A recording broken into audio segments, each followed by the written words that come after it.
We opened 2 safes back to back. We took $1.5 million each. It's $3 million in diamonds and sapphires and jewelry. It's amazing. Your father was basically a jewel thief. He and your mother were a team, and he kind of started the original group that was considered the Pink Panthers. Like, at what point do you start getting involved in this whole thing?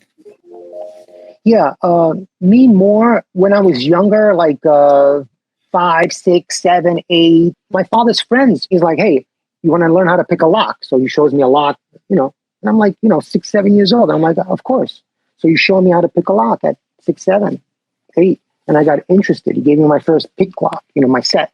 Right. And he'd show me what to pick, how to pick it, what barrel to choose, and what to click and what to turn, and the tension bar and all that. So I figured it out. He showed me the inside, the mechanics of the system, and he's the guy that I used to go to when I needed something like information about a safe, how to open it, because every safe is different. There's hundreds of safes. So I could name them. I could name probably 20, 30 off the top of my head, because this is what I do, right? Guys like me, I go to the conventions, I go to the locksmith shows, but we had something better. This is going to interest people to dive into our story, into stealing Manhattan, because we had the biggest safe guy working with us. Right.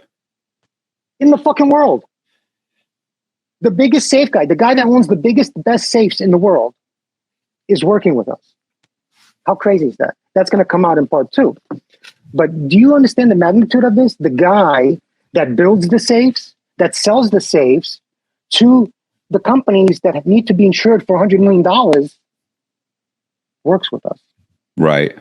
He comes to us. He comes to my father. He's like, this fucking cocksucker motherfucker didn't pay us. He didn't want to pay us for the vault. This cheap fucking money. I'm sorry for cursing, but this guy, Boulder, he would come. Oh yeah, we can curse on this show? Yeah, of course. Excellent. Oh, fuck it then. Let's go. What I mean is he comes into to our company. We have a jewelry company, an office on 47th Street. Right. You had said that's how you guys were, I guess not breaking through. Right. You were basically we were breaking the diamonds through your parents. Reselling. Yes. Look, watch this, Matt.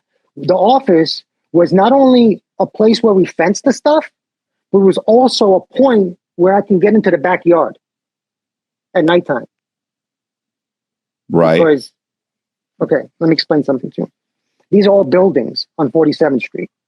If I can get into the backyard, 47th Street, the Diamond District. Right. What did you say? They're what? Buildings. Oh, buildings. Okay, sorry.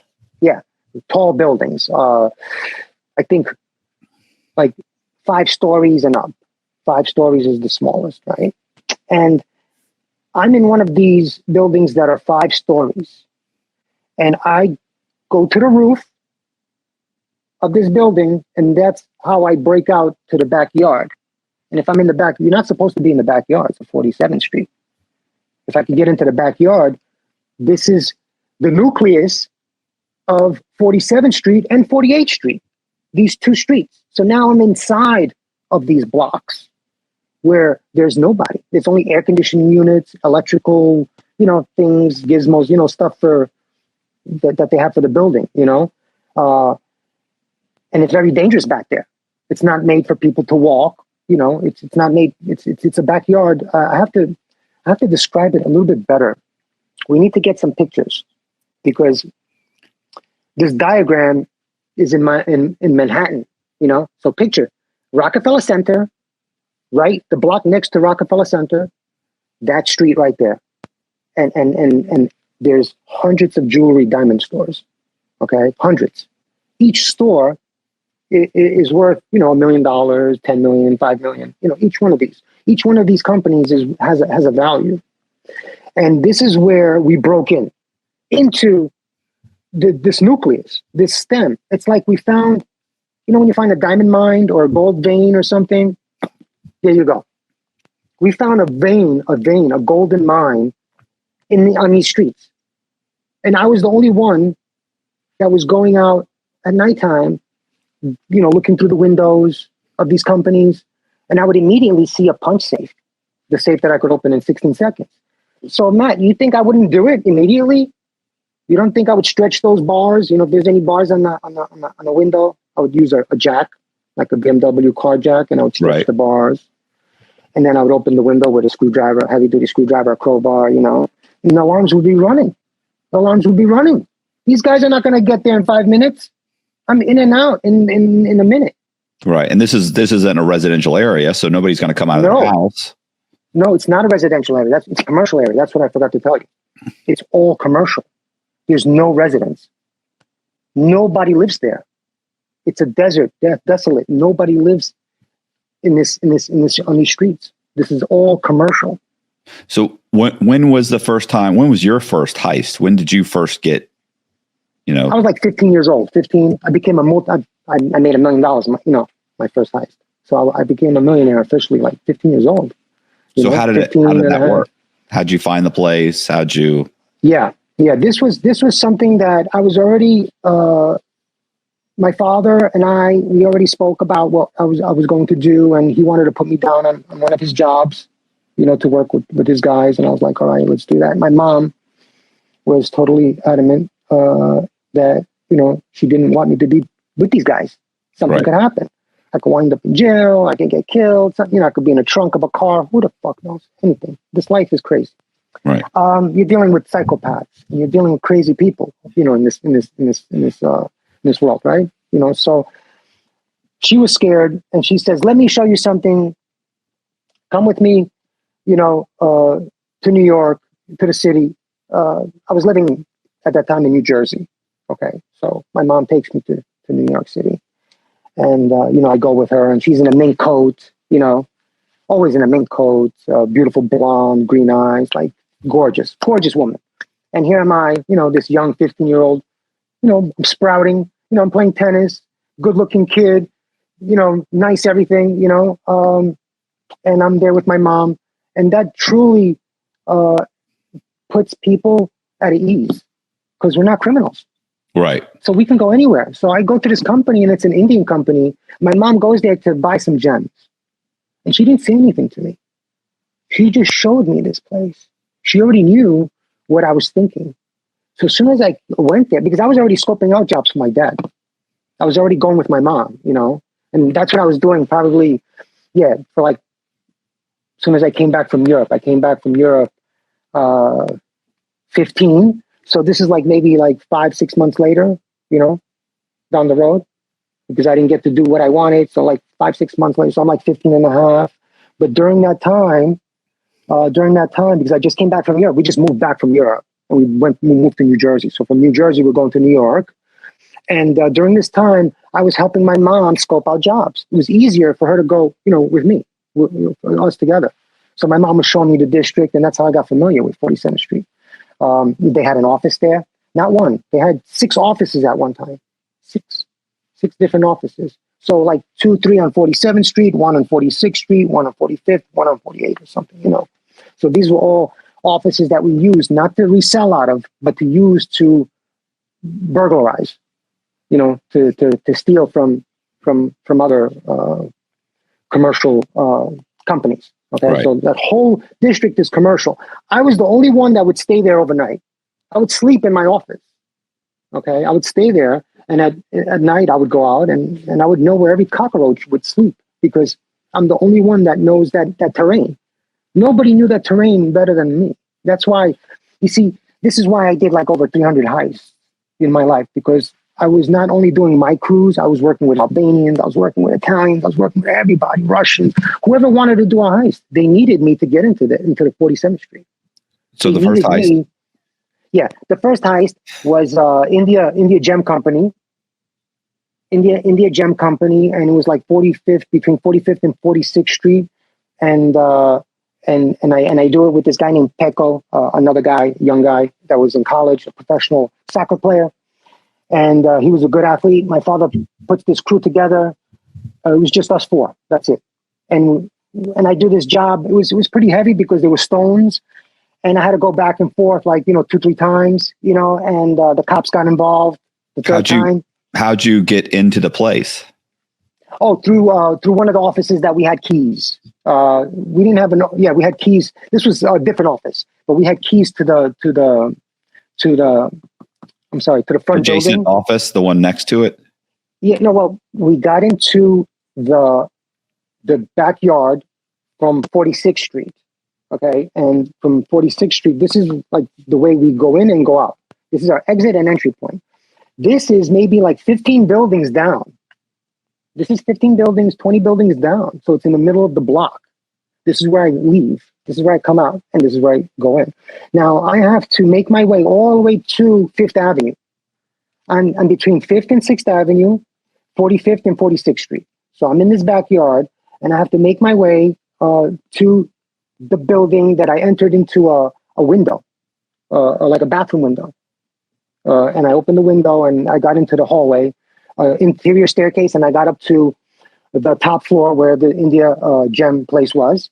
And next door, there was an empty office. And I opened the door because there was no alarms in the empty office. And I immediately started making a hole in the sheetrock to the adjacent place next door, to the India Star Gem. And we made a hole. And the hole that I made, actually, I put my head, I made a hole in their showcase because there was glass, and I was like, oh shit, but there was gems and stuff there. So I started pulling out the emeralds and shit, already loading up the bags. And then I moved this a lot of, it was messy. My first one was messy. I'm over there, I'm scooping all these gems and stuff out the showcase, and I moved the showcase. It was messy. It's my first heist. It doesn't look glamorous or anything like that. A lot of messy, glasses broken. I probably got cut, things are happening. I got my tools and shit, with this other kid, Peko. But I'm the one that's doing it. Like, I'm the one that's working. I opened the hole. He started opening the hole with a hammer, like very messy, very, sheetrock. It's all over the place. It was, I don't know if it was 2x4s or whatever, but you got to, move the, get to the other side and stuff like that. And I put my head in the showcase, right? So it's messy. It's messy. We had to kick that out, and it's just like a lot of dust, and it looks like demolition, basically, right? Right. So, I run right to the vault. There's a vault. It's like a door with a dial and a handle. And I already knew that because I seen it, a couple of days before, right? And when I was playing it, and I immediately put the punch. I take the hammer. I open the vault, and this is a walk-in vault. And it was within 16 seconds, 17 seconds, I was in. One day maybe we can do an episode about, I can demonstrate to you exactly what I did because it's exciting, how I open a fucking vault, right? And I'm not promoting crime or anything. I don't want people to, to imitate me or to redo this or whatever. But, yeah. So I opened the vault, and it's the most amazing feeling in the world. This is my first vault. I opened it, my first heist, and it went so smooth. This is why my name is Punch, because it was a punch vault, right? And I opened this, and as I said, it wasn't diamonds. No. It was more semi-precious. Aquamarine, citrine, peridot, blue topaz, amethyst, tons of that shit. And really nice ones, purple amethyst, African amethyst. So we're taking rocks.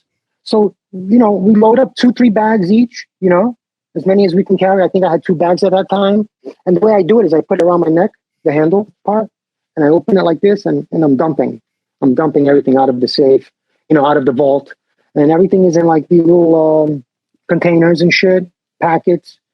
And then when we're taking, gems, we're taking gems. And he's looking at me and he's like, is this worth a lot? And I'm like, fuck yeah. I thought we were taking $100 million, just think about it. Because, I thought it was all mostly rubies and sapphires and diamonds, but it was like maybe 15% of that. And then, the rest was all semi-precious.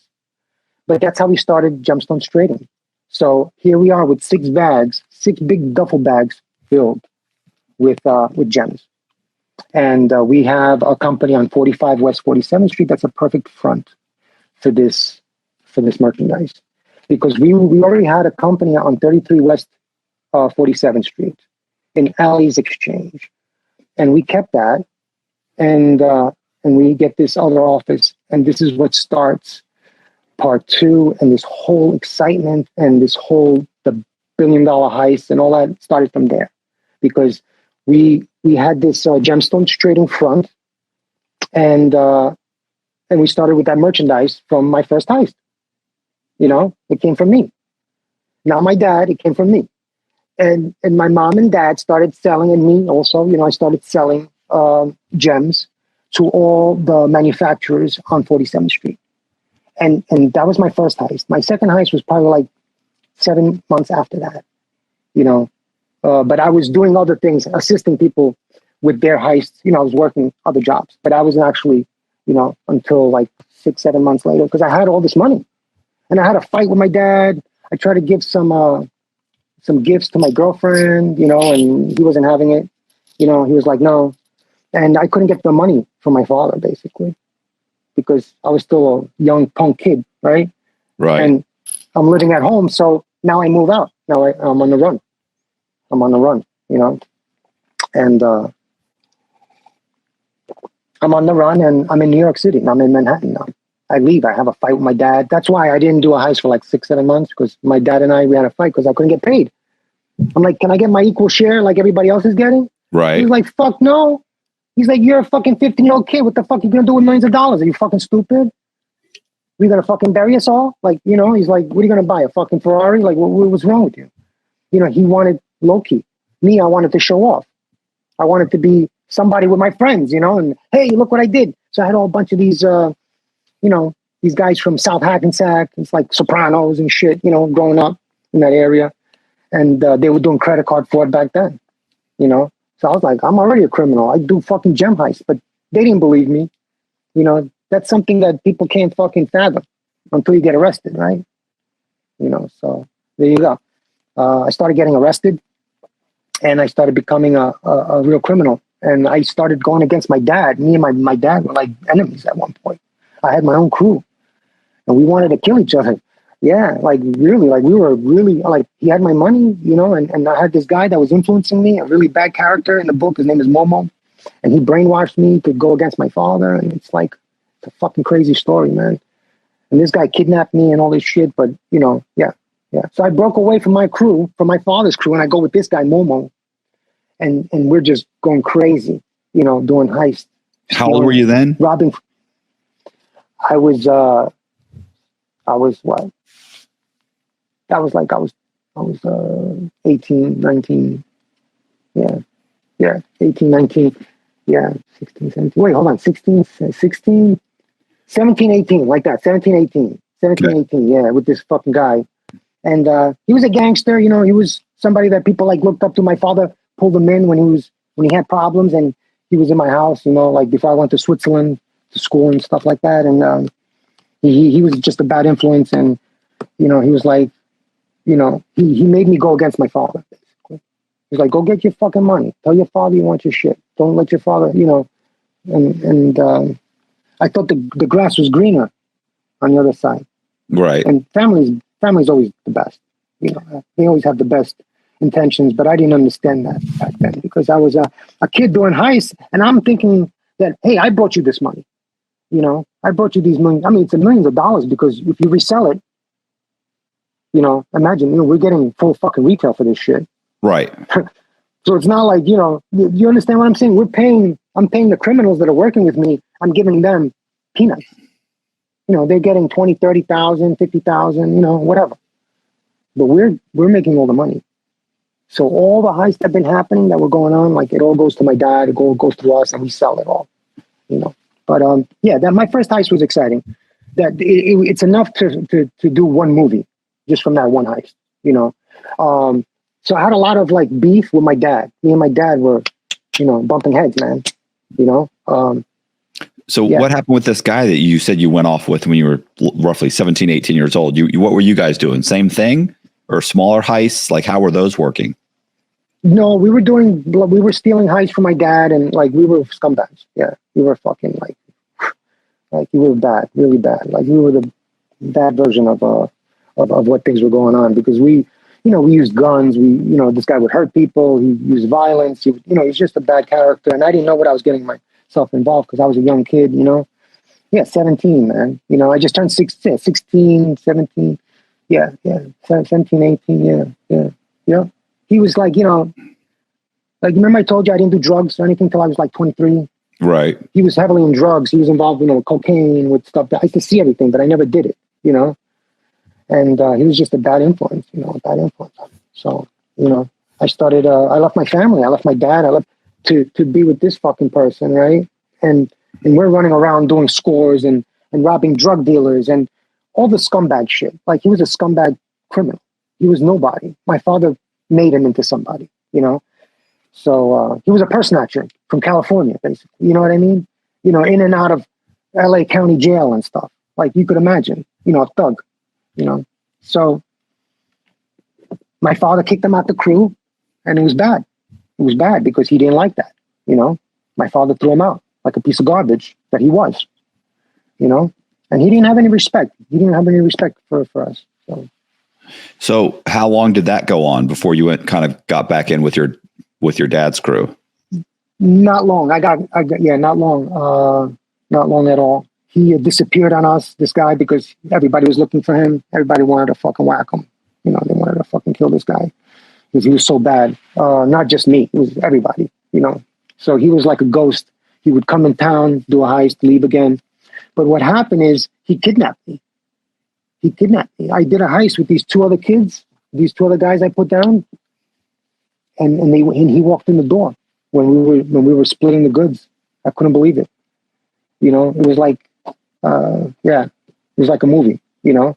But before that, he punches me in the face. I forgot to tell you this shit. Holy fuck! Before that, this is the big fallout. He says, "I want your son to come to Panerella's restaurant." He tells my father. My father's like, "Why?" Because your son robbed me. He said that I robbed him. A truck full of silver. But what he did was he actually robbed my father and his friend Radosh in New Jersey.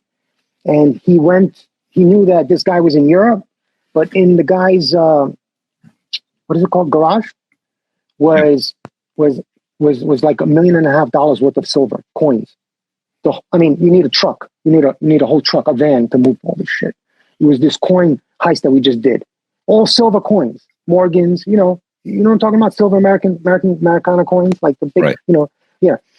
So it was this guy's cut. He had my father's cut, his cut, and like 3 cuts there, 3 parts, right? So Momo, this bad guy, he learned about where this was stashed. He knew that he was in Europe, and he knew that his girlfriend was there alone. So what he does, he comes there with a bunch of Albanian guys with a truck, right? With a white truck, a big white pack wagon, like a big, you know, big truck. And he goes to the wife and he scares the shit out of her. Says, "Hey, Mr. Stan got busted by the FBI. Everybody's in jail. They're gonna look for your husband. I came here to get the shit out the garage."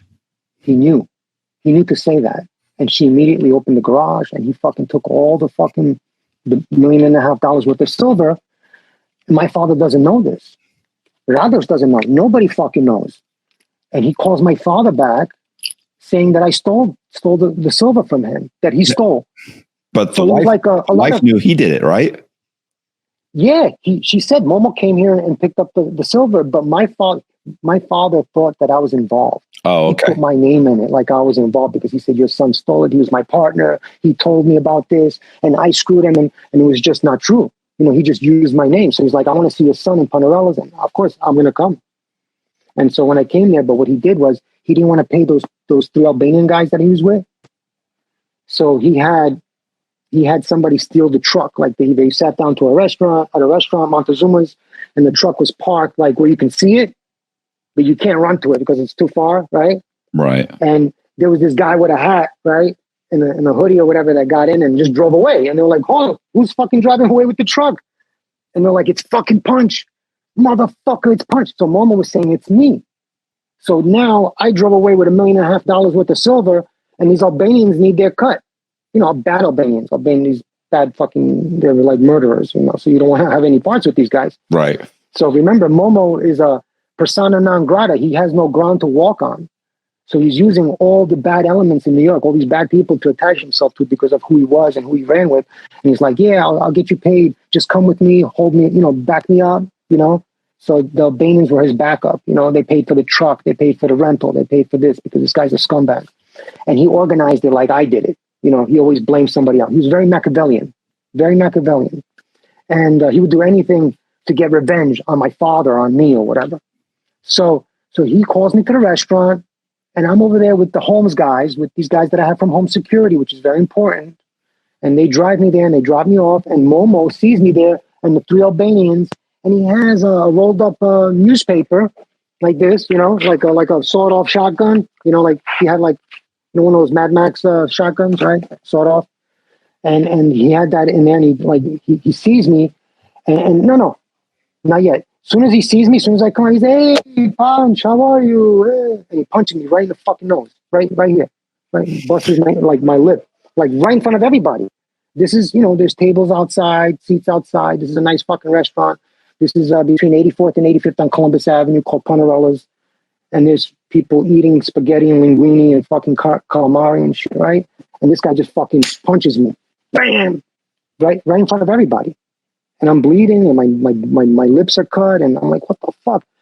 And then he goes and gets the newspaper because I'm going to retaliate. I had a Spyderco, one of those knives, Spyderco, and on my clip, and I'm going to fucking get him now because he just fucking punched me out of nowhere, And he immediately went for this newspaper thing rolled up like it's a fucking, and I'm like, oh shit, he has a gun, I didn't have a gun on me.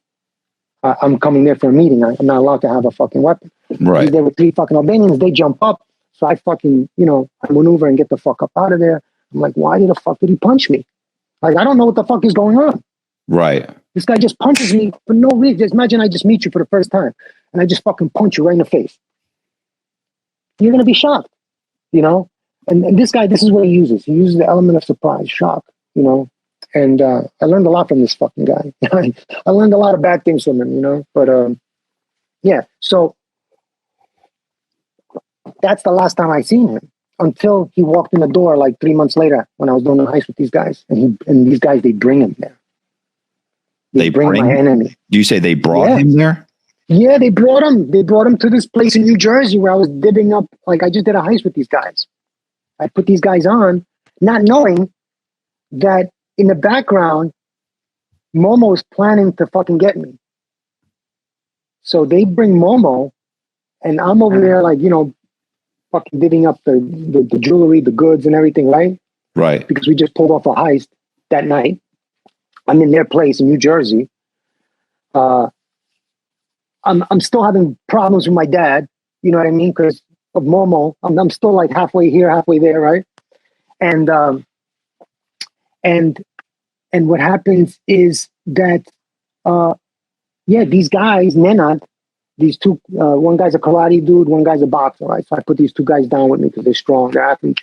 I need strong guys, So I need strong guys to fucking lift bags, jewelry, to right. take with the stronger the guy, the more money I take, basically. I don't need a weak fucking guy because what he's going to take, He's going to fill his pockets. I need guys that can fucking, I need steroid fucking guys. I need guys that can fucking lift like a fucking, like donkeys, like, that can carry a load, Right. Anheuser-Busch horses, Clydesdales. That's what I need. Fucking Belgian horses. That's what I hire. Belgian horses only. And so these guys were the top of the cream. These guys are athletes. They're fucking 6'2", 6'4". They're strong as fuck, and I don't need anybody else. I said, I got my fucking crew, these 2 guys right here, One guy's a martial arts expert. The other guy's a fucking boxer, right? And I'm over there. And I'm there with one of the guys, right? With Nenad. And this other guy, he walks in with like lunch and Momo. And I'm like, what the fuck? The last time he punched me in the face, right? He wanted to kill me. And he's blaming me, to my dad that I'm doing all this shit and it's him. And Momo sees me and he's like, hey, don't worry, I'm sorry I punched you. I had to do that because the guy had to put a show on. I don't want to fucking pay them, apologize. I didn't hit you too hard, did I? Well, that makes it okay. Like, yeah, and I'm like, and he's laughing and he's like, come on, I love you. You're my brother. And he hugs me. And me, he puts my guard down, and these guys are laughing. And when Mama hugs me, he puts me in a yoke and chokes me the fuck out. And these guys are duct taping me and putting handcuffs on me. And they're laying plastic out on the fucking floor. Why? And they're ready to fucking kill me. They're ready to chop me the fuck up. They got hacksaws out. They got fucking, because now Momo and these two fucking guys that I thought they were going to be my fucking dream team, right? My MVPs. Momo takes them and says, we're going to take this fucking guy and just get the jobs from him. And we'll do the jobs, because I had all the keys. I had all the fucking keys to 47th Street.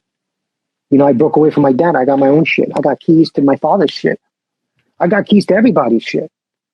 You know? It's not good. So now he duct tapes me. He fucking, you know, he drugs me up. He fucking, it's crazy. It's crazy. And he says, you're going to die.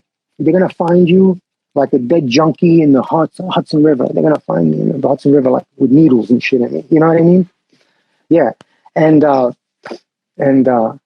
Mr. Stan's son is going to be a junkie fucking motherfucker. Like, you know, just really like, you're dead. That's it. This is your life. You're dead. I'm going to gut you like a fucking, like a fish. And this guy, I seen him do shit, bad stuff, you know? So, you know, I know what he's capable of. Right. I know 100% what he's capable of. And that's not one of the people I wanted to see ever. Right. He's the last person. He's like the devil to me. So this guy, you know, he's yoking me up. I can't do anything. I'm fucking losing consciousness. You know, I can't fight back. So I got two. I told you, one guy's a boxer, professional. One guy's a professional martial artist. These guys are not regular guys. I'm much older now, by the way. I'm much older now. This is like, you know, 20 something now. Okay. Okay. Yeah. So you're not still 17. This has been. No, I'm like 21, 22. Yeah. I'm already doing my own thing. You know, I'm like 21. 20 or 21, something like that. So he walks in, he yokes me up. I'm about to die. He had me for 3 days. For 3 days there until I got loose. Because, you know, they duct tape me, you know, the sweat, you know, from your body. Right. Got the duct tape loose, you know, after 3 days. And I uncuffed myself, thank God, because I know about cuffs. And I had a bobby pin or whatever. And I was reversed. And that's how I learned how to pick locks behind my back. Because it was fucking I got out. Thank God. Miraculously, I was saved. And I broke out. I didn't even go out through the front window. I went out through the front door. I went out to the window. Everything was locked, double locked, you know. And I finally got out of there. I called my mom. They had my rental. They were driving around with my rental car. And I escaped. And I went right to my mom's Long Island house. I met her on 47th Street.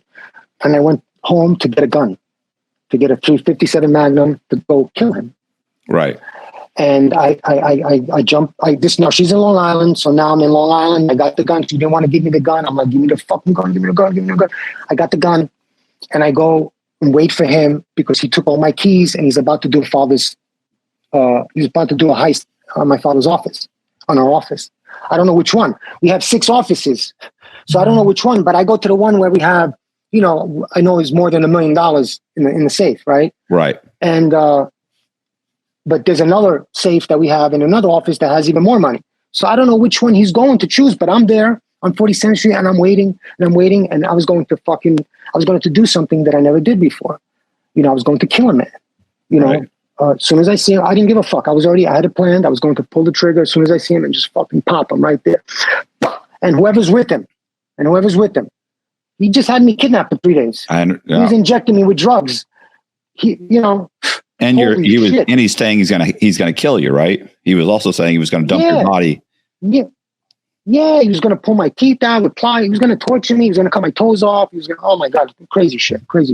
So the stuff that I went through, and these guys are laughing. You know, I was dating one of his girlfriends, one of the guy's girlfriends, or one of the girls that he thought he could date, whatever. Katarina, that's the daughter of Nicola Rebecca. And this guy, he was kicking me in the head and everything. Like one of the guys, I made him money. This guy asked me, you know, please help us make money. And I was like, all right, come on. And I said, just listen to me. Just listen to what and the reason why they did it, because they said I took 2 cuts. Yeah, I took 2 fucking cuts. One's for my mom and one's for me. Right. My mom is the one that gave me the job. They didn't like that.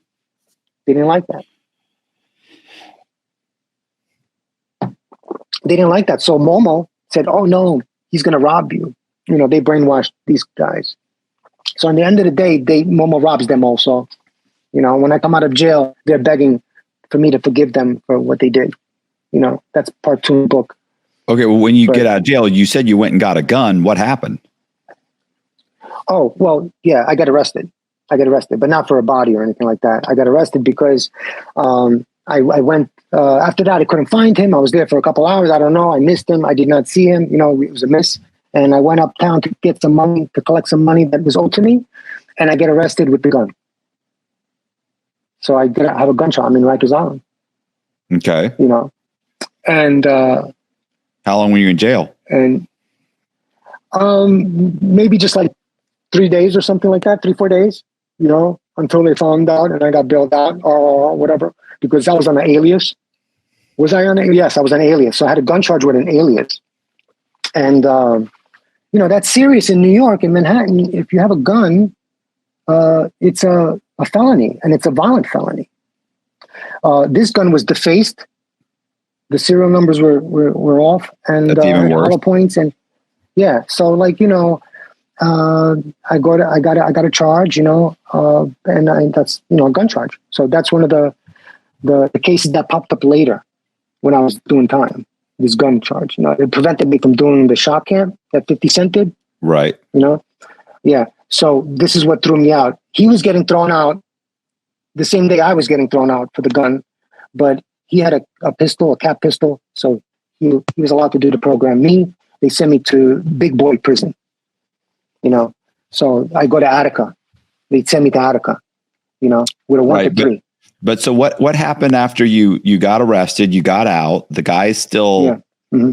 What was his name? Momo. What was his name? Momo. He's still out there. Like, what happens with that? Do you go talk to your dad? Do you? Oh yeah. Well, yeah. Of course, everybody's retaliating. He disappears again. Like, everybody's looking for him. You know. So yeah. Then I get arrested again. Like, you know, I start doing things. Oh, this is what happened. Then, miraculously, I meet Carlos Medina, one of the security guards that I wanted to meet since I seen him, because he's slow. You know, he's a little chunky. He walks slow. Like, you know, he's a perfect security guard for home security. And I meet him in a bar in a Blarney Stone. I see him going into a Blarney Stone after work. And I'm over there and I'm flush with cash. I just did a heist last night. I got a Rolex with all diamonds and shit, presidential. And I meet him. I'm sitting next to him at the bar. And I'm like, hey, let me get you a Heineken. Let me get you a beer. He's like, sure. You know, he's fucking starving, this guy. But what happened? Oh, that night I did a heist. Listen, oh no, the night or the night before. I think it was the night before that. And I tell him, I said, I got it. I'll pay the tab, you know? So we had like 3-4 beers already. Okay. 3-4 beers. I'm already fucking blasted because 3 beers, fucking, I'm drunk, you know, on 3 beers. And he's just knocking them back and everything. And I'm like, hey, did you find the stuff that I left for you? And he turns around. He's like, what? Like, yeah, I left a bunch of stuff on the floor for you. Diamonds that were like fucking baboons. Did you pick them up? And he turns around. And I said, and I even said the company, I said, Mr. Pearl. And he turns around, he said, that's you? And I said, yeah. He paused for a second and turned around and said, oh my God, I'm shaking. He said, I've been praying to God that I would meet the guys that do the heists on 47th Street. He doesn't know who does them. You know, he sees that people are doing them, but he doesn't know who. And he would always find shit on the floor because stuff would drop, basically, you know, from the bins. You know, it's messy. But it looks like I left it for them, basically. So, you know, people are rushing to the scene. You have cops rushing to the scene. You have firefighters rushing to the scene. You have security guards rushing to the scene. Security guards are the only guys that have keys to the place. You know that, right? Yeah. The cops can't get in. Commercial place. ADT, they have the keys. Only the security guards. So Carlos is the guy that has the keys that he needs to let the cops in. So if there's a burglary happening on the 5th floor, the first responder is Carlos. He has to come there with the keys to open the door for the police to go in. Remember, it's commercial, so it's very perfect. So I can get away because I'm in the backyard. You know, I'm going into another building from the backyard. I'm not even on the street. Meanwhile, I have my father and other lookouts with walkie-talkies telling me the security guard's coming, the cops coming, the police are there, they're letting me know what's happening. The SWAT team's coming, ESU, emergency service unit, whatever it is. And I would know, and to be quiet or to hide or whatever the fuck it is that I need to do. You know? So I would have eyes and ears, always a walkie-talkie, right? And always, a guy with me, either one guy or two guys, that's how I work. And these two guys, they would just come and give me tools, point the flashlight, give me the screwdriver, open the bag, that's it. I do everything. You don't have to do shit. Matt, if you want to make $1 million with me, we can do that very easily. All you got to do is just fucking come with me, and in 15 minutes we're rich. Like, it's so easy. I'll do a break-in and entering. I'll open the fucking safe. I'll take out the diamonds, and we split the shit. And that's it. You're fucking rich. I'm rich. We go our separate ways. Nobody knows nothing. They're never going to catch us because I disconnect alarms. Or I do a runaway. I don't even have to disconnect alarms. I can play games with them. I'll take a slingshot and break the windows. That's what we used to do in Manhattan. I break the window of fucking Saks Fifth Avenue. What do they have to do? They have to send a home security guard to stay there until they put up a board. If not, it's going to get looted. So that's one guard out of a commission. I would do that 3-4 times. Now all the guards are out. So I would break into the home security office, go on the computer while they're all out busy. They have their gun rack there. They got their computer. Why would I go there? Because I'm there with the manager of home security. He knows all the fucking codes. He's a dispatcher. So he would log in and we would shut off fucking alarms. Like a list of 10 of them for next month. 30 days from tonight. At Friday, 8 o'clock, this one is going down. And what do? You just pay him?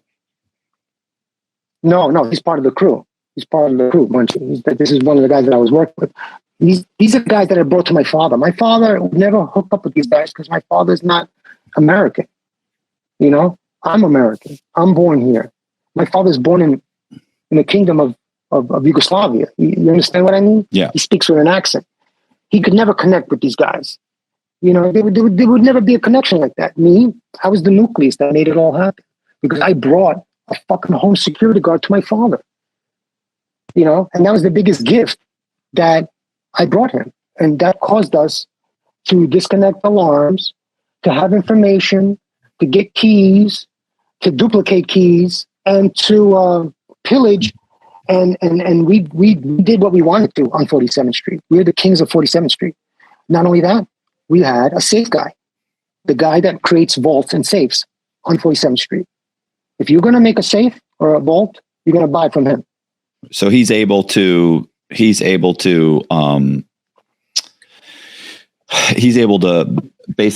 get into the safes, or he has the keys, he has a combination. Like, he would give me the schematics on how to open the safe. Okay. He's the guy. If you forget your combination, you hire him. He would open it for you. Okay. The best safe craftsman in the world was with us, and he's Albanian.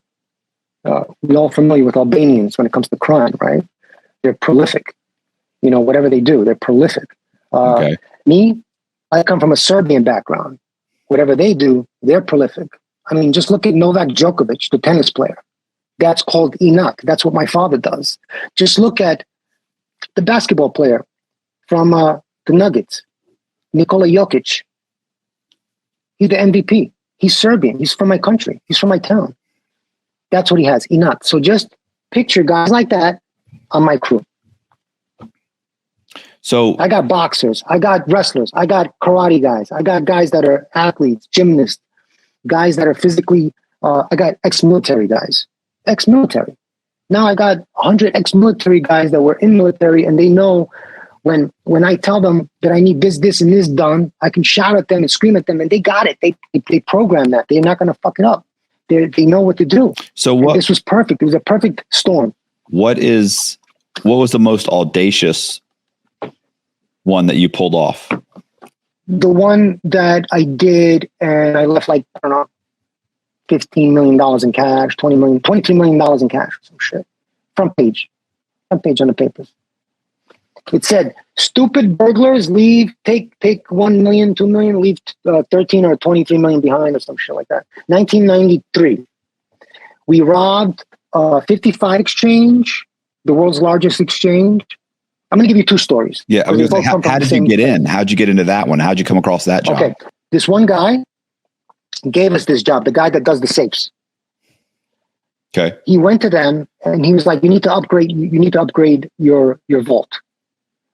And he went there a bunch of times. And they said they were going to do it. They didn't do it. They were going to do it. They didn't do it. So in the end, they didn't do it. Okay? There was a bunch of bullshit that was happening. And he was very mad. And he comes to me and my dad with the schematics, with the file. He's like, yo, go check these guys out. They have some fucking big jewelry. They're always in and out. They're always doing something. You know? So I was like, all right, fine. This was funny. You're going to fucking love this, Matt. Matt, wake up. This is going to be fucking amazing. Listen to this shit. Right across the street from this place, the FBI was watching them for 3 months. They were recording them for 3 months. And the FBI has the recording of me going to the front of the building because this is the 7th floor. So there's a ledge on the building. So I got to the ledge from the back and I'm on the front of the building, in front of 47th Street. And I'm walking in, open the window, and I get in through the window of this place. This is a huge place. It's like 3,000 square feet. And I find money bags. But wait, I didn't know there were money bags because I didn't take them. Obviously, if I knew there were money bags, I would have took them, right? But what we do is me and this other guy, Edo, we opened 2 safes back to back. We took $1.5 million each. It's $3 million. In diamonds and sapphires and jewelry. It's fucking amazing. I mean, I was so happy. I couldn't believe it. But when I went to go look at the place, I went into one of the rooms and there was these money bags, these draft bags, right? Draft bags, like U.S. mail bags. Right. Big ones. Yeah, yeah. Each one had $5 million in cash. Colombian drug lords were laundering their money through these Hasidic Jews. They all get arrested the next day. The next day, 13, 14 people get arrested. They all get taken out in handcuffs. All Hasidics. Okay? And in the papers, they were laundering money for the Colombian drug dealers. So this is money. There was like $23 million there that we left behind, that the feds took, that I didn't know. Imagine I took one of those bags. And I went there and I kicked it. I was like, what the fuck is this shit? I'm kicking these bags. And the reason why I went into the room, because I had to use the torch, the oxyacetylene. Well, that's a manufacturing firm. So they have their own bottles, the big bottles of oxyacetylene, oxygen bottles. Yeah. And I would just put my gear on it. So I dragged it out of that room, because my shit ran out. I had a little ARC kit, with a little bit in it, and the shit fucking ran out. So all I had to do is put my gear on to their fucking oxyacetylene, for the torch. Because I opened the safe with a torch. And I had to cut a hole with a torch first. And then I had a Hilti nail gun with attachment that I shot, and it broke the inside tumbler, and it opened the safe. It was genius. This is the type of safe that I opened over there. But look, I did this fast, man. And they didn't have alarms for some reason. Or I found out that their alarm situation was not working, like it wasn't responding. Because I tried them again. Like I tried something. I tried a window. I tried something a couple of days before that, and it didn't go off. Like it didn't register. I tried to send a zone 1 or zone 2 to the company, to home security, to see if they got it. But home security told me they're not even in the registry, meaning they didn't pay their bill for months. So something is going on. So I do the job with Edo. I open one safe this way. He opens the safe this way. We're fucking happy as fuck. I'm fucking celebrating. But and the way we left is through another way. We went through the back fire escape, interior fire escape of the building, and that's how I got, to my office. But I went in through the front, so the feds clearly see us going in, and they have a camera pointing because there's a hotel, and they have a hotel room for 3 months watching these people. They're investigating them for this shit, and they have to arrest them, all of them, because why? We did a burglary, so they had to come in. Do you understand what I'm saying? Like, they didn't want to fucking arrest them. They arrested them all, and I didn't know this because I'm now hiding in my... Now watch what happens. Me and Edo, it's just 2 of us. 2 of us and like 2, 3 guys on the street. And I'm in my office now. What I used to do, I used to lock myself in the office because it's nighttime, right? 3, 4 o'clock at night. And I have to wait for like 8, 9 o'clock for people to start moving, so I can come out normal and look normal. I don't want to be out there at 3 o'clock in the morning because I'm going to be the only one there, right? So I'm there with my fucking, and we're going through this shit. And I'm like, oh my God, we got so much fucking money. This is a huge fucking score. This is amazing. Holy fuck. Like, we did it. And I'm going through these pieces. I'm looking at everything. I'm like, yeah, this is worth 7,500. This is worth 15,000. This is worth 27,000. This is worth 50. And then we're just adding it up. And I'm like, we did very good. We did very good. And he's happy because I know the value of stuff. He doesn't, because he's not in the business. Like I was. So I'm telling him, hey man, we made a lot of money here. We have to split it 5 ways. Me, my dad, the guy that gave us the job, and lookouts and stuff, right? So now we're there, and my father calls me in the morning, like 9 o'clock, 10 8:30. He's like, he's bringing coffee, right? And he's like, do not come outside. What the fuck did you do? Who the fuck did you kill? I'm like, what are you talking about? He says the place is crawling with feds. I said, what do you mean? He's like, just stay there. Just stay there. I'll bring you lunch. I'll bring you food. So we're not going anywhere. The guy that gave us the job comes there. He's like, what the fuck happened? What happened? What's going on? The feds are everywhere. I mean, they're crawling. They take these people out in handcuffs. Women, old lady, guys, old men, Hasidics, with the hat, curls. Jewish people. Yeah. 12, 13 people get arrested like this. They took out all those bags of money. All those bags of money. This was a front page. $23 million that I left behind. Okay? My father found out because it came out in the second late edition, the late edition paper. It was afternoon. They did another printout, not the morning, the afternoon edition. Right. And my father comes there and he hits me in the head. He's like, you didn't look in the bags, you fucking idiot. And he hits me with the paper and he's like, look, stupid burglars leave $23 million behind. I don't know if it was 23 or 15. I just can't remember the fucking number, if it was 23 or 15, but it was up there. I don't know how the paper labeled it, but that was a front paper that stands out. Same building. I did another job, and this person that allegedly, the only person that lived in this area with his son, got killed by his son. And the guy did some drugs, LSD or something. He went out on the street naked. But what he did was he killed the cat. He killed the father. I think he cut the father's head off and he threw it out the window where we were working. Whoa. We were doing a job there. That's Murphy's Law. Me and Jamie Schaefer, this Olympian that worked at the whiskey bar for that's why I met him at the whiskey bar. He worked for Randy Gerber and Paul Montana. And he was the host. He was 6'6", 6'7". He was an Olympic rower for the Canadian rowing team. He has a silver medal. Okay, so now I have an Olympian on my crew. And we're about to pull off this most amazing heist, also given to us by the same guy, okay, that does the safes, right? And this is 55th Street between 5th and 6th Avenue. And we get arrested by homicide. I get arrested by homicide division because they went out there to find the head, and they see us, two jerk-offs, opening a fucking vault on the ceiling on the how you call it, on the roof. Going into, we're in the vault, right? And we all I did is make the hole, right? Cut the hole. And I'm going to go and get 2 other guys to come in to help me because it's a lot of fucking that we just opened the vault for the whole entire 55 exchange. The world's largest exchange, Matt. Listen to this. The world's largest jewelry exchange in the world. We just opened the vault for the world's largest jewelry exchange.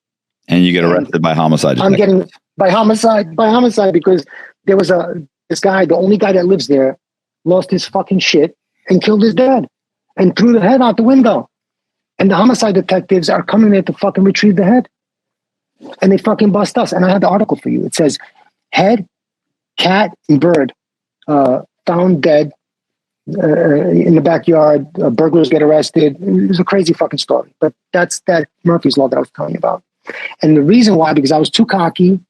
I had an ego problem, edging God out when you think you're like God because you're doing all these things. Remember, I could open a safe like that. So you have $100 million in that safe. It's not safe for a guy like me. You know what I mean? Right. And that's how I felt. I felt like, I was one of these guys the same guys that have like 150,000 Bitcoins, today.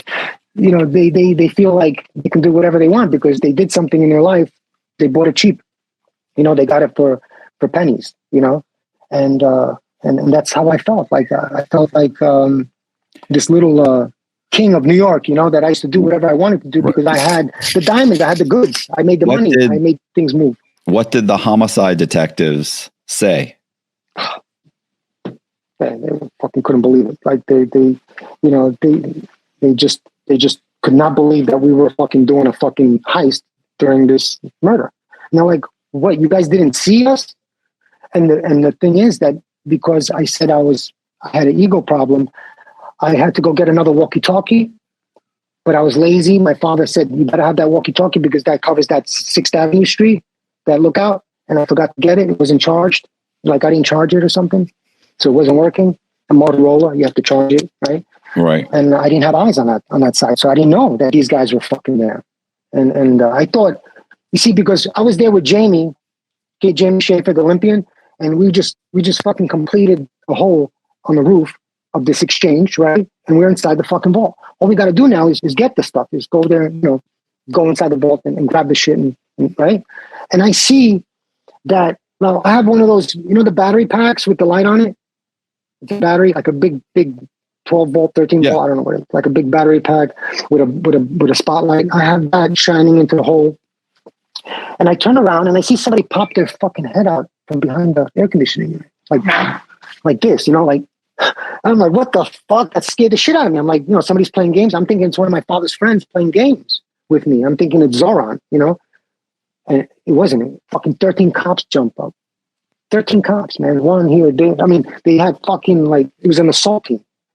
It was a homicide division. I'm sorry, emergency service unit. It's the SWAT team. Okay.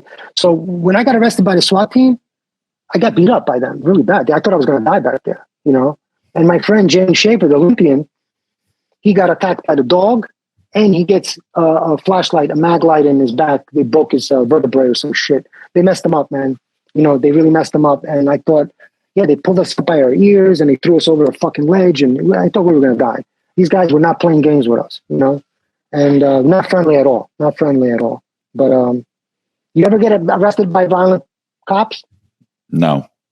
But you've seen it, right? You've seen people. Yes. Yeah, you're lucky, man. Yeah. So I got my ass handed to me by them, but my friend got it worse because he got attacked by a dog. Those are two highlight stories that I got to tell you because, one is a murder mystery, right? While we were doing one of the biggest jobs in history, right? A multi-million-dollar job. And the other one was something that we left behind, millions of dollars in cash that belonged to the cartel, right? Right. And I could have took this shit. I was kicking it. I was like, what the fuck? What is dirty laundry? Like, who the fuck brings this in the fucking, like, I didn't understand what it was. Just imagine you seeing 14, 15 bags, huge, those big US mail bags with the, sealed, like, they had the rope around it, and I know what the fuck it was. I was kicking it. How do you, I never would suspect it was cash. How do you ultimately get caught?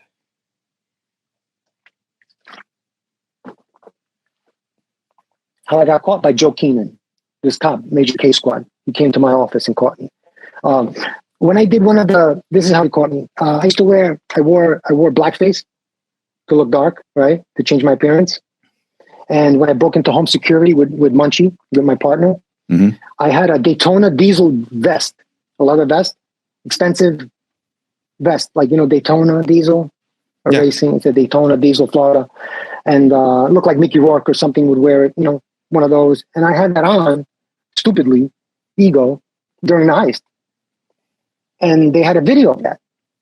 The face, they can't tell because I have a hat, glasses, I got dark, I got blackface on, I look Spanish or black, right? I don't look like me. And And my partner Munchie, he put on whiteface. You know, he changed his appearance like he's, you know, anyway, and he put a hat on and a wig. You know, so we look very different. Like because we know we were going to be on video. Right. We're breaking into home security. You know, home security office on Fifth Avenue, on 580 Fifth Avenue, and the way we did that, I told you, we get a slingshot and we break the windows. So all the security guards and dispatchers would have to leave, you know, to secure the fucking, you know, the place where we damaged on purpose so we can get in there. So that video damaged me because he's seen the Daytona, Florida diesel red, had the red vest, like it was black with gray, and it had like red in the back. And if you see it one time and you're a cop, you're going to fucking remember it. And I walked past him on 47th Street. He was walking into my building, right? In 45 West 47th Street, where my father's at, upstairs. He's walking in and I'm walking out. And I bump into him. And this is just by coincidence? Coincidence. And I bump into him on the street, but he's there investigating us, basically. He's coming in, you know. And I bump into him and he turns around. Oh no, he's leaving the building. I'm coming in the building. That's what it was. He was leaving our building. I'm coming in. I'm with Money. I'm with Money Mike, one of my guys. Mike Jones. The only American, pure blood American guy that was on our crew. Mike Jones. He has like a German background, and he was down with me. He was my guy. And I'm walking in the building. And I tell Mike, I bump into him, and I'm like, Mike, that guy, that's a cop. I know him. I'm telling him, look, that's a fucking cop, man. Those guys are cops. And they left. So So I go upstairs to my father and to my mother. No, my mom's not there. My father and some other, and my father and me, and I don't know who else, and Mike. And I go up there, and I tell my dad, hey, I just bumped into fucking 2 cops. As soon as I'm saying that, they're fucking opening the door. They're breaking open the fucking door. And they pull out the gun, you know, the little 38 special, the way they do it. And they pull out the badge. And I'm over there. I turn white. I fainted almost, you know. My fucking heart went down to my ass, bro. I was like, what the fuck? I knew I was getting arrested. And you know that's the worst feeling, right? If you had plans that night, it was my girlfriend's birthday or whatever. Right. Well, I was planning to do a heist, but after that, you know, so I had all these plans and I'm like, holy shit, I'm going to fucking jail. And this guy arrests me, you know, and that's how I got caught by Major K Squad, Joseph Keenan. And you can Google this guy. This guy's a legend.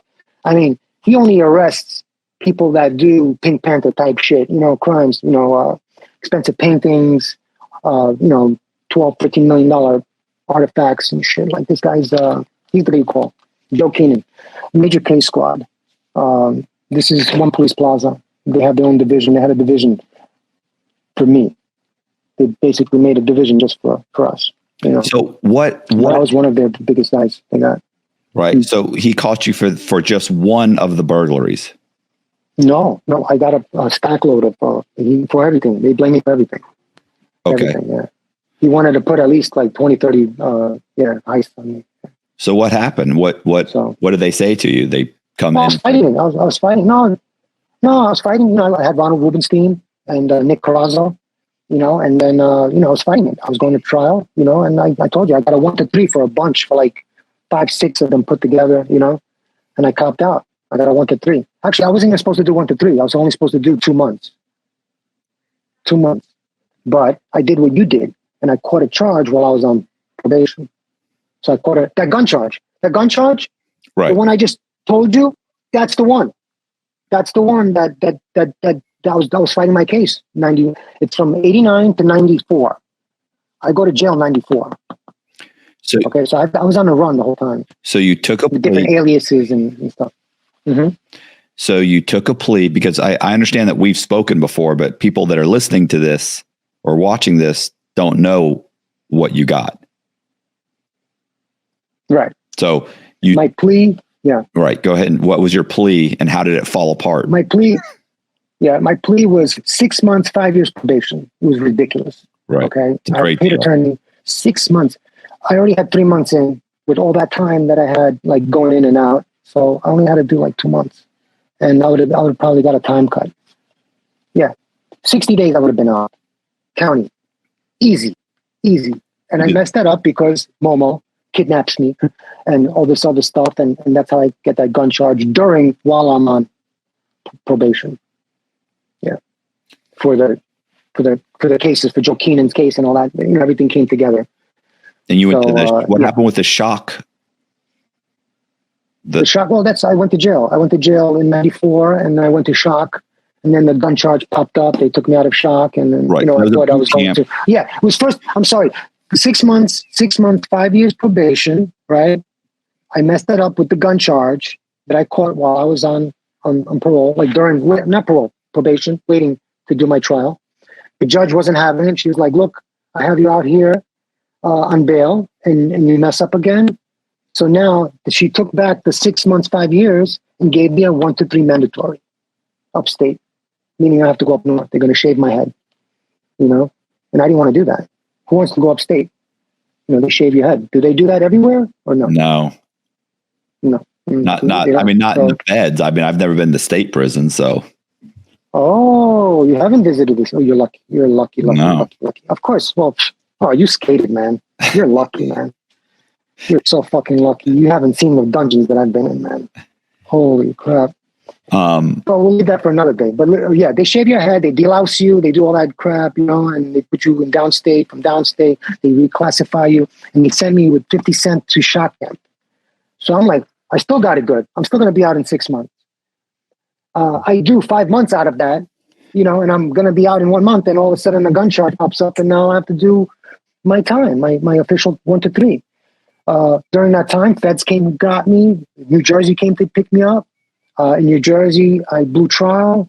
I was going back and forth. I got 6 years in New Jersey, consecutive or concurrent. Concurrent with my time in New York.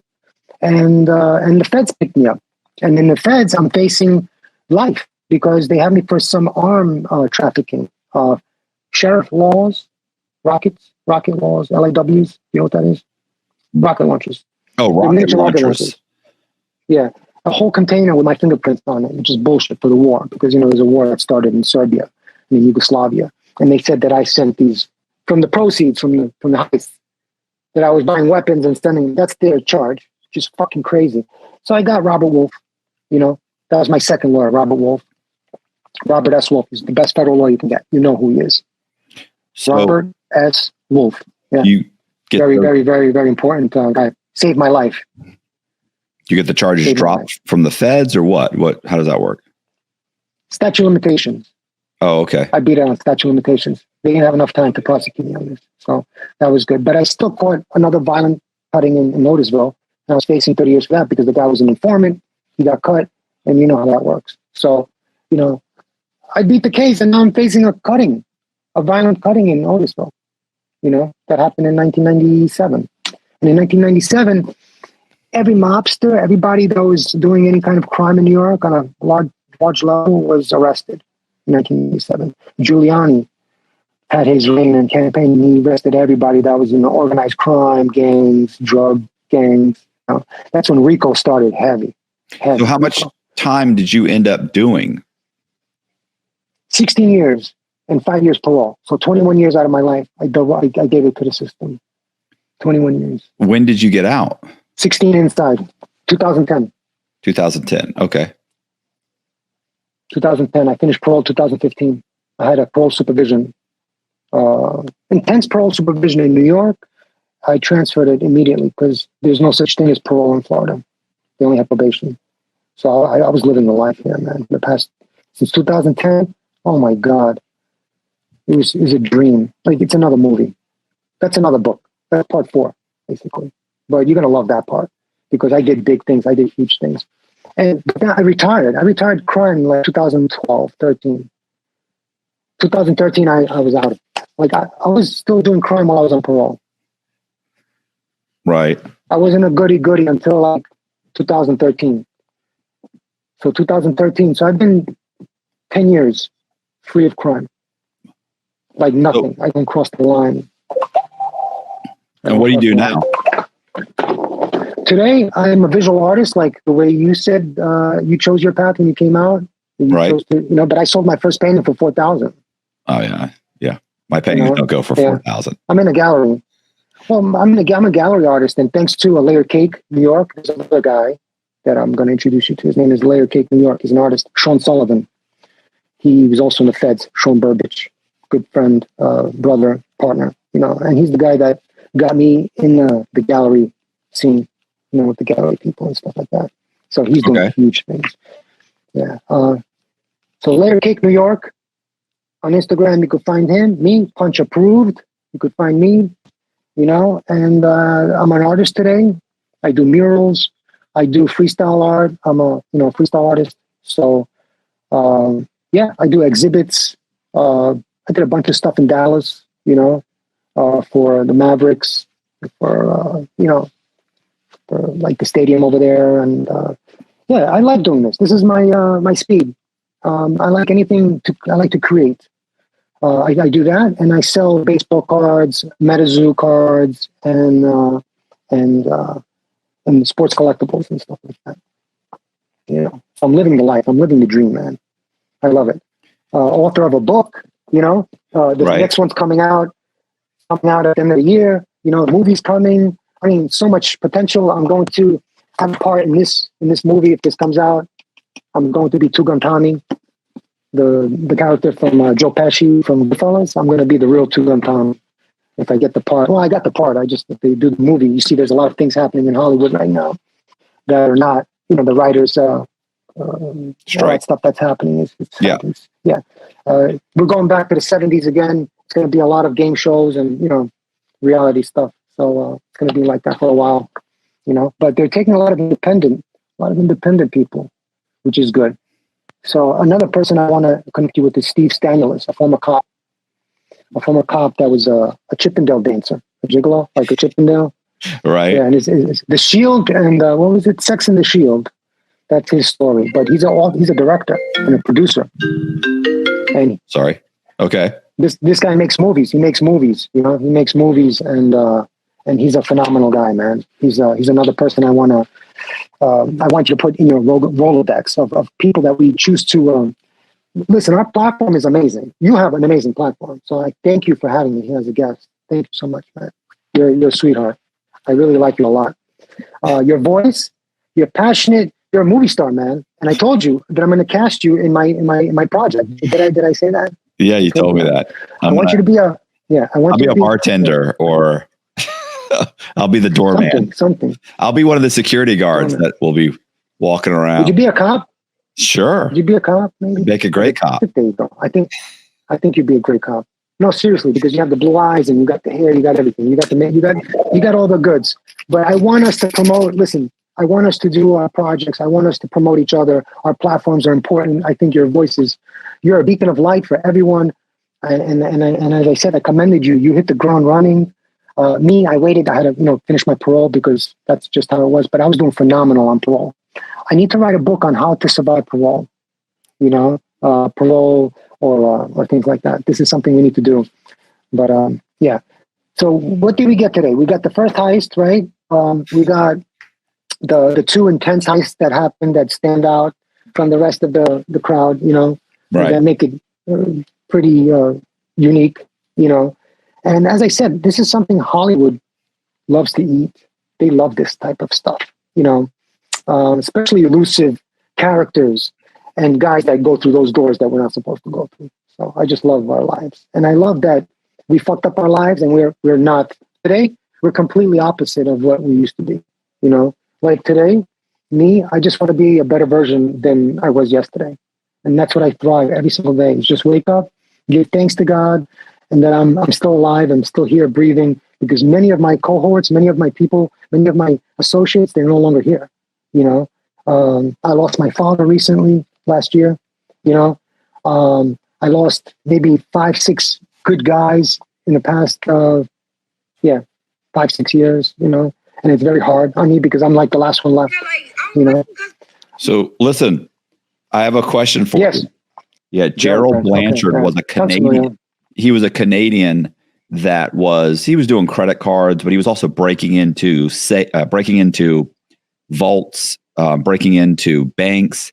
And he actually, I don't know where he was. I mean, I'm going to say he was in, I don't know, whatever. It was like It was like Belgium or something, but it wasn't Belgium. But it was one of these mm-hmm. Eastern European, or European countries, smaller countries. Mm-hmm. And he was on vacation, and he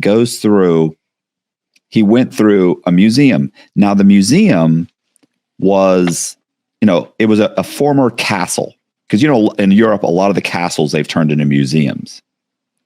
Yeah. So he's going through the museum, and they show an exhibit of it's called the cyst.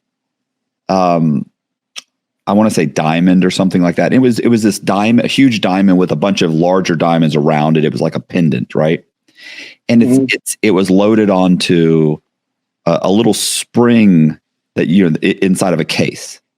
Well, he sees it and he thinks, man, that would be like he immediately looked at it and said, the only thing that the only alarm system is obviously it's a spring. You could tell it was like if you moved it, it would spring up and it set the alarm. And it's something that was put together probably in the 1970s or 80s. And he sees it and he thought, I'll bet you I could steal that. And he's on vacation.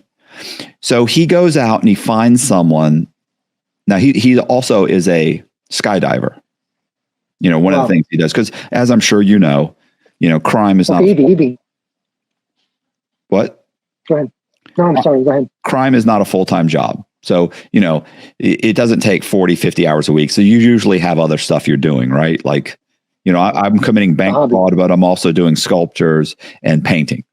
I'm working out. Like I have plenty of time on my hands. So he also skydives. So what he does is he gets a pilot to take him out in the middle of the night, drop him over the museum. He parachutes down in the middle of the night, lands on the top of the museum, goes in the side window, super glues the little spring mechanism, super glues it, takes the diamond, replaces it with a replica that he bought in the gift shop downstairs. It takes them about 3 or 4 days before they even realize that it's been stolen.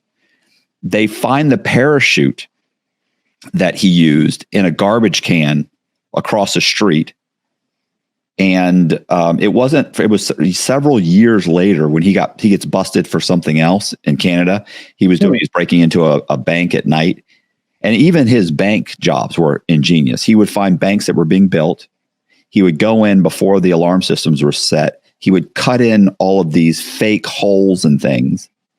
And then the night before they went live, he would go in through the ventilation system. And he would take all of the motion detectors and he would black out sections of the motion detector so he could drop through the roof and walk through the lobby to the back of the ATM machines. He had already ordered duplicate keys of the ATM machines using the serial numbers because they weren't loaded, so they're not locked. So if you go in before the bank, all the alarm systems were set. He could get the codes, order the keys, and just wait. So he drops down. He would open up the backs of all the ATM machines and pull all the money out. Whatever it was, 50 or 100,000, 200. The back of sure. Oh, they're loaded. Right. So he gets caught for that one day because the cops know he's doing something and they're following him. And one day they follow him there and they arrest him. Well, when they arrest him, they're like, "Yeah, you're looking at like 10 years." And he says, "What if I could solve a mystery in another country?" And they're like, "What do you mean?" He's like, "What if I could tell you where this diamond was?" And he actually had stolen the diamond, had taken it, and it was in his grandmother's basement, hidden away. And he said, and he had done it knowing someday I may need this. Like he didn't need the money. So he ends up getting like 2 years. 2 years in prison, but 2 years in prison for a nonviolent crime in Canada is basically you end up doing 3 months house arrest. And that was it. Yeah, and then you're on probation. It's a slap in the wrist. Yeah, this is amazing. I'm not familiar with the story. It's very much, for some reason, your story really reminds me of that story. Very cool. Very cool. He's got these. And you said the guy's name is again? His name was The Art of the Steal. I know this. Gerald Blanchard. Gerald Blanchard. Okay. Yeah. It's one of those movies. One of those stories that when you read the article, the whole time, all I could think of is this has to be a movie. And it's the same thing with yours. The whole time you're explaining this, it's like, this has to be a movie. Yeah, it's something that if I could tell you, like authors, any author that hears the story, I mean, it's very hard to explain in 1 hour. I mean, we have 50 years worth of, heists and stories like this. It's not just one. Most people only have one heist or two heists, and they make a movie or a book about it, which is okay. Me, I did this day in, day out. This was my full-time job. I woke up in the morning doing heist, and I went to sleep doing heist. And it doesn't matter if I was in jail for all these years. Even the 3 years that I was out, I did more in my 3 years than people would do in their lifetime. Right. Because I worked every day. And people can't understand how I did that many, because they're like, how many? I did. I've lost count. Okay. Right. It's something that I love to do. It's something that was done when from wake up to night, and then the planning of what my week was going to look like. This was a phenomenal time, and it's a small period of my life, because I did get arrested. Other people weren't in jail; they didn't get arrested. Right. And they got lazy. Me, I had to do the time, and then that time that my bid was broken up twice. 2 bids. The first one I did 7 years out of that 1 to 3. Okay, and I came home to no parole, and that's when I really turned it up with everything, not just burglaries, credit card fraud, and selling of narcotics and all that other stuff. Like anything to make money. I got involved. I was enthralled, entrenched into that lifestyle, and that's part 2 of the book. Hey, I appreciate you guys checking out the interview. And if you are interested in Punch's books or any of his social media accounts, I'm going to leave them in the description box. So check them out. And I really do appreciate you guys. Watching the interview. Thanks for watching the channel. Do me a favor, hit the subscribe button. Hit the bell so you get notified. Leave me a comment in the comment section. And also share the video with your friends and family. That really does help. I really do appreciate it. Also, I have a Patreon account. I would appreciate it if anybody interested in supporting the channel wants to join. It's like $10 a month. That's not a lot of money. Anyway, I really do appreciate you guys watching. Thank you very much. See ya.